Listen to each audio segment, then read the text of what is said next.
Year है, कान है ना, सबके पास है, एक है कि दो है? सुनाई एक किससे देता है? एक से दोनों से? दोनों से देता है। तो इसमें कान का स्ट्रक्चर है, ठीक। तो ये बाहरी आपका ये कान का बाहरी ये भाग है जो दिखाई हमें देता है, और ये अंदर का भाग है जो हमें दिखाई नहीं देता है। तो हम सुनते कैसे हैं? लॉजिक है ना।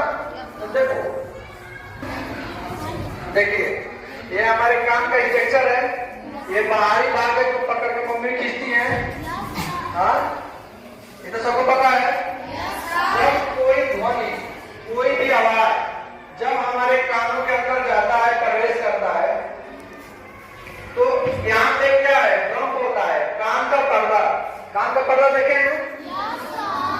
कान का पर्दा कहाँ देखेंगे? दिखेगा वो ये क्या है? मेलेशियस और इंटस और स्टेपिस मिलके जब ऐसे होते हुए एक दूसरे का टच होते हुए जाएगा, तो जो कंपन है जो उसका, वो और अधिक कई गुना बढ़ जाएगा।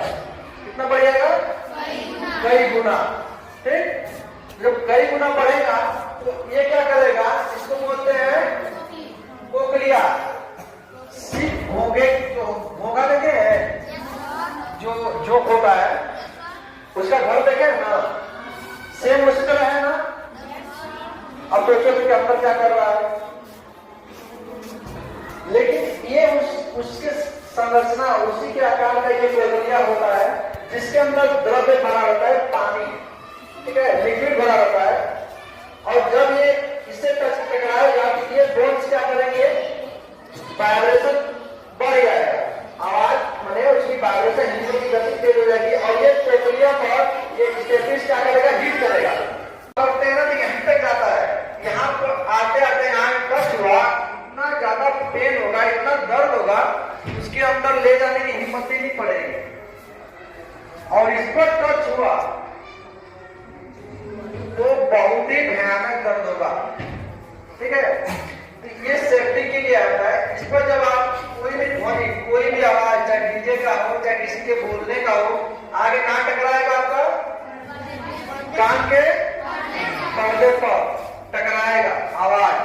जब टकराएगा तो यहाँ वाइब्रेशन होगा, इसको वाइब्रेट करेगा पर्दा। बात समझ में आ रहा है? ध्वनि में बहुत ही पावर होता है, आवाज में बहुत पावर होता है। छोटी बोन स्टेपिस, पूरे शरीर की सबसे छोटी बोन स्टेपिस, ठीक।